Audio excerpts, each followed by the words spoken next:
नमस्ते साथियों। कैसे हैं आप सब लोग। मैं आशा करता हूँ कि आप लोग सब ठीक होंगे और अच्छे से पढ़ाई कर रहे होंगे। तो आज की जो अपनी वीडियो है वो है लघु हिमालय। कौन सा? लघु और शिवालिक हिमालय, भारत के भूगोल के अंतर्गत। तो आइए स्टार्ट करते हैं। लघु हिमालय और बृहद हिमालय अपन पढ़ चुके हैं। इसके बाद जो लघु हिमालय और हिमालय की 3 श्रेणियां बताई थी मैंने। एक होती है बृहद हिमालय, दूसरी होती है लघु हिमालय और तीसरी कौन सी होती है? शिवालिक हिमालय। ठीक है, तो ट्रांस हिमालय और बृहद हिमालय अपन पढ़ चुके हैं। तो ये लघु हिमालय और शिवालिक हिमालय के ऊपर स्थित, मतलब ऊपर वीडियो है। ठीक है, तो ये जो लाइन लाइन रेड कलर की जो ब्लैक कलर की जो लाइन बनाई है, यानी काले कलर की, ये कौन सा है? बृहद हिमालय। कौन सा? ये वाला बृहद हिमालय। जो मैंने रेड कलर से बनाया हुआ है ये कौन सा है? लघु हिमालय। ये कौन सा है?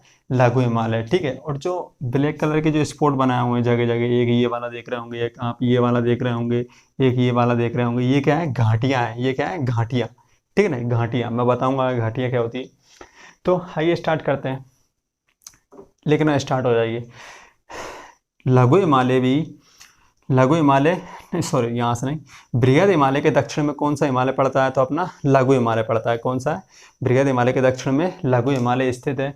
लघु हिमालय भी बृहद हिमालय के साथ साथ पूर्व से पश्चिम की ओर विस्तृत है। यानी कि लघु हिमालय भी जो बृहद हिमालय के साथ साथ पूर्व से या पश्चिम से पूर्व की ओर विस्तृत है। ठीक है, लघु हिमालय की प्रमुख रूप से 5 श्रेणियां पाई जाती है। कौन सी? लघु हिमालय को अपन 5 श्रेणियों के रूप में पढ़ते हैं। कितनी श्रेणियां पढ़ते हैं? लघु हिमालय की 5 श्रेणियां पढ़ते हैं। क्योंकि मैंने बताया था कि जो बृहद हिमालय वो क्या होता है, यानी कि जो हिमालय की तीनों श्रेणियां हैं वो पूर्व की ओर जाने पर क्या हो जाती है? सक्रिय हो जाती है। क्या हो जाती है? सक्रिय, यानी कि एक के ऊपर एक चढ़ जाती है। ठीक है ना, तो सक्रिय हो जाती है। इसीलिए जो बृहद हिमालय वो क्या है? काफी ज्यादा ऊंचाई है। ठीक है ना, जहाँ बृहद हिमालय साल भर बर्फ से ढका रहता है, वहीं लघु हिमालय क्या होता है? सर्दियों के दिनों में तो बर्फ से ढक जाता है, लेकिन गर्मियां आते ही क्या हो जाती है? ये बर्फ पिघल कर जल का रूप धारण कर लेती है और नदियों के माध्यम से बह जाती है। तो यहाँ पर क्या हो जाती है?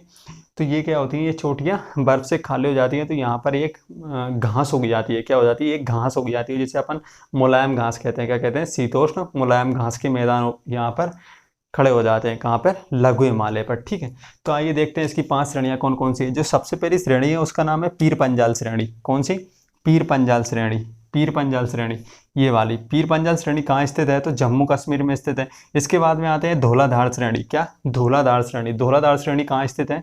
तो हिमाचल प्रदेश में स्थित है। कहाँ पर है? हिमाचल प्रदेश में। इसे हिमाचल हिमालय भी कहते हैं। क्या कहते हैं? हिमाचल हिमालय। क्या? क्योंकि ये हिमाचल में स्थित है पूरी तरीके से, तो इसे धौलाधार श्रेणी को कहते हैं हिमाचल हिमालय या धौलाधार श्रेणी। ठीक है, इसके बाद आते हैं तो उत्तराखंड में मसूरी हिमालय का मसूरी श्रेणी है। कहाँ पे? मसूरी श्रेणी।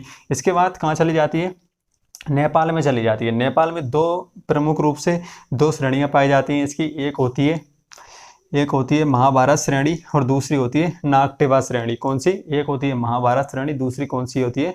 नागटेवा श्रेणी। ठीक है, लघु हिमालय पर ही आपने देखा होगा कि अधिकतर जो सर्दियों में छुट्टियां बिताने जाते हैं बर्फबारी का लुत्फ उठाने के लिए, तो अधिकतर रानीखेत, नैनीताल, ठीक है ना, नैनीताल, शिमला, मनाली, डलहौजी, ये सब स्थल कहाँ पे हैं? यानी कि ये पर्यटक स्थल कहाँ स्थित हैं? तो लघु हिमालय पर ही स्थित हैं। कहाँ है? लघु हिमालय पर ही स्थित हैं। ठीक है, अब आइए आगे देखते हैं। ये जो आप देख रहे हो, ये जो मैंने डॉट बनाया है ये वाला, ये है जम्मू। ये क्या है? जम्मू। तो जम्मू से श्रीनगर, यानी कि जम्मू कहाँ है?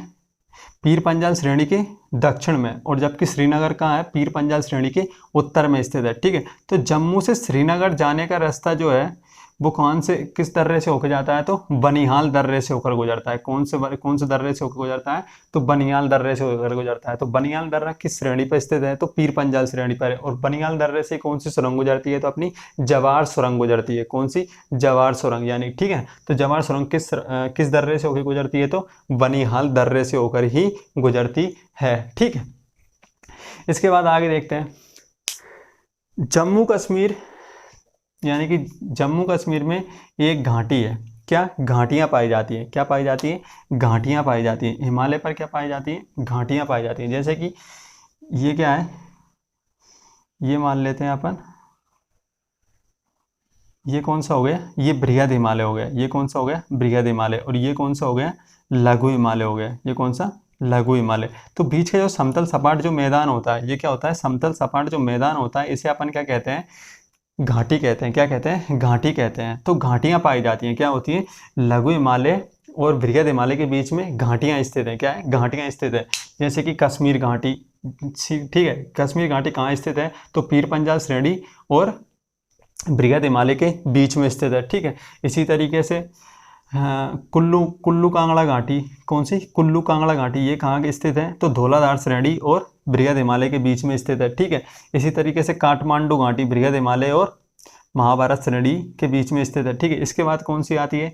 तो चुंबी घाटी, ये कौन सी है? चुंबी घाटी। चुंबी घाटी कहाँ स्थित है? तो सिक्किम राज्य में स्थित है। ये भी कहाँ है? तो बृहद हिमालय और लघु हिमालय के बीच में स्थित है चुंबी घाटी, ठीक है। अब आइए अब देखते हैं इनके पर्यटक स्थल, ठीक है। तो श्रीनगर में क्या है, यानी कि जम्मू कश्मीर में ही जो मुलायम घास के मैदान उगते हैं, क्या होते हैं? जो मुलायम घास के मैदान उगते हैं, यानी कि हरे भरे लंबे लंबे घास रहते हैं, नीले हरे भरे लंबे लंबे घास रहते हैं, मुलायम घास। यानी कि जब बर्फ पिघलती है तो वहां पर क्या हो जाती है? मुलायम घास हो जाती है। यानी कि बृहद हिमालय पर आप देखोगे तो कोई वनस्पति नहीं है, कोई वनस्पति नहीं रहती, क्योंकि वो वर्ष भर हिमाच्छादित रहता है। यानी कि वहां पर देखने के लायक केवल बर्फ ही बर्फ मिलेगी आपको। लेकिन लघु हिमालय पर क्या है? अनेक वनस्पतियां भी पाई जाती है। क्या पाई जाती है? अनेक वनस्पतियां भी पाई जाती है। यानी कि जब यहाँ पर बर्फ पिघलती है तो क्या हो जाता है? घास हो जाता है। क्या हो जाता है? घासों से क्या कहते हैं अपन? शीतोष्ण मुलायम घास के मैदान कहते हैं। क्या कहते हैं? शीतोष्ण मुलायम घास के मैदान कहते हैं। इन शीतोष्ण मुलायम घास के मैदानों को जम्मू कश्मीर में मर्ग के नाम से जाना जाता है। किस नाम से जाना जाता है? तो मर्ग। कौन सा नाम? मर्ग के नाम से जाना जाता है, मर्ग, ठीक है। तो इसी तरीके से जम्मू कश्मीर में कौन कौन से हैं? सोनमर्ग और गुलमर्ग। कौन कौन से हैं? सोनमर्ग और गुलमर्ग। ये कहाँ है? जम्मू कश्मीर में स्थित है, पर्यटक स्थल है। और यहीं पर कौन सा है? श्रीनगर स्थित है। और बुलर झील, कौन सी? बुलर झील स्थित है। और डल झील भी कहाँ स्थित है? तो कश्मीर घाटी में ही स्थित है। ये कहाँ पे है? कश्मीर घाटी में। सब कौन कौन से? श्रीनगर, बुलर झील और डल झील और सोनमर्ग और गुलमर्ग, ठीक है। डल झील के किनारे ही कौन सा शहर बसा है? तो अपना श्रीनगर बसा है। और डल झील से थोड़ी दूर कौन सी बसी है? तो बुलर झील स्थित है, ठीक है। अब आइए हिमाचल प्रदेश में। हिमाचल प्रदेश में कौन कौन से है? तो हिमाचल प्रदेश में एक शिमला, कौन कौन से पर्यटक स्थल हैं? तो शिमला, मनाली और डलहौजी। क्या? शिमला, मनाली और डलहौजी है। उत्तराखंड में कौन कौन से हैं? तो उत्तराखंड में स्थित हैं मसूरी, रानीखेत, नैनीताल और बिंडसर। कौन सा? बिंडसर। पिंडसर नहीं, बिंडसर। पिंडसर पंजाब में स्थित है, ठीक है ना। तो बिंडसर कौन सा है? कहाँ है पर्यटक स्थल? तो उत्तराखंड में स्थित है। उत्तराखंड में मुलायम, जो शीतोष्ण मुलायम घास के मैदान होते हैं उनको क्या कहा जाता है? तो बुग्याल और पयाल कहा जाता है। क्या कहा जाता है? बुग्याल और पयाल कहा जाता है। यानी कि जो मुलायम घास के मैदान होते हैं उन्हें कहाँ कहा जाता है? यानी कि उन्हें उत्तराखंड में क्या कहा जाता है? तो बुग्याल और पयाल कहा जाता है। जबकि मुलायम घास के मैदानों को, शीतोष्ण मुलायम घास के मैदानों को जम्मू कश्मीर में क्या कहा जाता है? तो सोनमर्ग और गुलमर्ग कहा जाता है, ठीक है। इसके बाद में जो हिमालय है, यानी कि जो लघु हिमालय है, वो उसका जो विस्तार है थोड़ा बहुत अरुणाचल प्रदेश में भी है। कहाँ पे? अरुणाचल प्रदेश में है। तो अरुणाचल प्रदेश में ये कौन सी श्रेणियाँ पाई जाती है इसकी? तो एक पाई जाती है डफला, पश्चिम से पूर्व की ओर कौन सी है? इनका विस्तार है क्रम से। तो डफला, दूसरी कौन सी है? मिरी, तीसरी कौन सी है? आबोर, और चौथी कौन सी है? मिसमी। कौन कौन सी? यानी कि पश्चिम से पूर्व से पश्चिम की ओर देखें तो मिसमी, आबोर, मिरी और डफला। ये डफला, मिरी, आबोर और मिसमी, ये क्या है? वहाँ की जनजातीय जो नाम है ना, जनजाति जो पहाड़ियों पर रहती है उनके नाम है, जनजातियों के नाम है, ठीक है ना। तो डफला, मिरी, आबोर, मिसमी, ये जनजातियाँ कहाँ रहती है? तो अरुणाचल प्रदेश में रहती हैं। और इन्हीं के नाम पर क्या आएगा यहाँ पर? इन पहाड़ियों का, यानी कि इन श्रेणियों का नाम रखा गया है, ठीक है। तो ये था कौन सा? ये कौन सा था? लघु हिमालय, ठीक है। लघु हिमालय में इतना ही है जानने लायक, और कुछ नहीं है ज़्यादा। अब आइए इसके बाद में आगे देखते हैं। आगे आता है शिवालिक हिमालय। कौन सा? शिवालिक हिमालय, ठीक है। इसे अपन साफ कर लेते हैं। तो इनके बारे में जानते रहिए। सोनमर्ग और गुलमर्ग कहाँ स्थित है, और बुग्याल और पयाल कहाँ से स्थित है, फूलों की घाटी कहाँ स्थित है, फूलों घाटी, ये सब उत्तराखंड राज्य में स्थित है, ठीक है। अब आइए अब देखते हैं आगे। चुंबी घाटी कहाँ स्थित है? तो सिक्किम राज्य में स्थित है। काठमांडू, कुल्लू मनाली, बनिहाल, दर्रा कहाँ स्थित है? तो पीर पंजाल श्रेणी पर स्थित है। 5 में बांटा गया ना प्रमुख रूप से। पीर पंजाल, धौलाधार, मसूरी और नागटिवा और महाभारत श्रेणी। इसके बाद आते हैं अपन उस पे लघु हिमालय पे। कौन सा? लघु हिमालय। लघु हिमालय का जो स्वतंत्र विस्तार है, यानी कि स्वतंत्र विस्तार, ये कौन सा हुआ? लघु हिमालय। से अपन अब हेडिंग डाल लीजिए आप, लघु हिमालय। लघु हिमालय। लघु हिमालय का जो स्वतंत्र विस्तार है, यानी कि ये कहाँ तक दिखता है प्रमुख रूप से? तो ये दिखता है कोसी नदी तक। कौन सी? कोसी नदी। कोसी नदी तक इसका स्वतंत्र विस्तार देखने को मिलता है। यानी कोसी नदी के बाद में क्या होता है, ये मैंने बोला ना कि पश्चिम में हिमालय सिकुड़ता चला जाता है। क्या करता है? सिकुड़ता चला जाता है। तो ये तीनों श्रेणियां क्या होती है? आपस में मिल जाती है। तो जो लघु हिमालय, लघु हिमालय हिमालय की नवीनतम श्रेणी, यानी कि लघु हिमालय की मतलब हिमालय की सबसे नवीनतम श्रेणी कौन सी है? तो लघु हिमालय ही है। ठीक है, सॉरी लघु हिमालय, शिवालिक हिमालय। कौन सा? शिवालिक हिमालय। शिवालिक। तो हिमालय की सबसे नवीनतम श्रेणी कौन सी है? तो शिवालिक हिमालय। और शिवालिक हिमालय का विस्तार कहाँ तक देखा जाता है? तो प्रमुख रूप से कोसी नदी तक देखा जाता है। ठीक है, जिस तरीके से बृहद हिमालय और लघु हिमालय के बीच में क्या स्थित है? घाटियाँ स्थित हैं। उसी तरीके से क्या है यहाँ इस लघु हिमालय और शिवालिक हिमालय में क्या स्थित है? घाटियाँ स्थित हैं। क्या है? लघु हिमालय और शिवालिक हिमालय के बीच में भी क्या स्थित है? घाटियाँ स्थित है। इन्हें उत्तराखंड में दून के नाम से, दून और द्वार के नाम से जाना जाता है। क्या कहा जाता है? दून और द्वार कहा जाता है। क्या कहा जाता है? दून एवं द्वार कहा जाता है। कहाँ पे? उत्तराखंड में। एक होता है हरिद्वार, हरिद्वार, और दूसरा कौन सा होता है? देहरादून। देहरादून। ठीक है, तो देहरादून और हरिद्वार किन दो पर्वत श्रेणियों के बीच में स्थित है? तो मसूरी श्रेणी और शिवालिक हिमालय के बीच में। कौन कौन से? शिवालिक हिमालय या मसूरी श्रेणी के बीच में, या लघु हिमालय और शिवालिक हिमालय के बीच में कौन सी स्थित है? हरिद्वार और देहरादून स्थित हैं। ठीक है,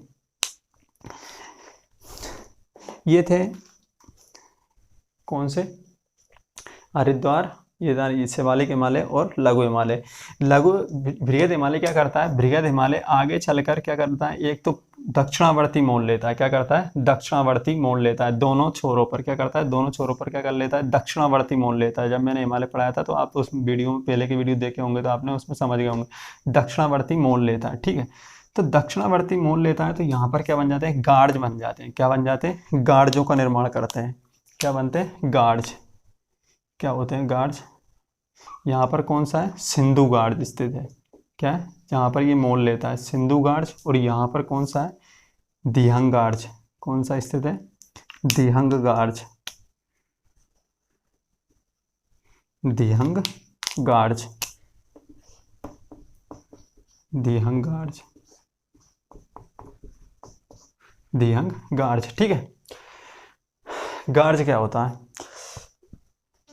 नदियों का काम होता है पर्वतों को काटना। ठीक है, पर्वतों को काटना। नदियाँ क्या करती है? अपने रास्ते में जो भी आता है उसे काटती जाती है। आप लोग एक बात हमेशा ध्यान रखेंगे, जैसे देखा भी होगा आप लोगों ने, नदियाँ हमेशा पहाड़ों पर ही अपनी जो घाटी है उसे घेरा करती है। जो पहाड़, जैसे कि पहाड़ से बह के आ रही तो पहाड़ को क्या करती है? वो ज़्यादा काटती है। क्या करती है?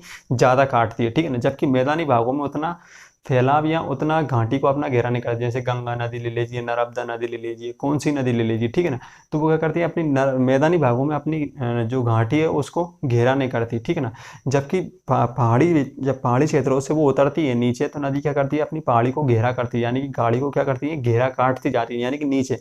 और वो तब तक घेरी करती है जब तक वो समुद्र तल को प्राप्त न कर ले, यानी कि समुद्री सतह, समुद्री तल यानी कि जल का सतह। ठीक है ना, समुद्री सतह नहीं, अंदर का नहीं, समुद्र का सतह। यानी कि नदी यहाँ से काटते काटते कहाँ तक लाएगी? समुद्र के तल तक लाएगी। कहाँ तक लाएगी? समुद्र तल।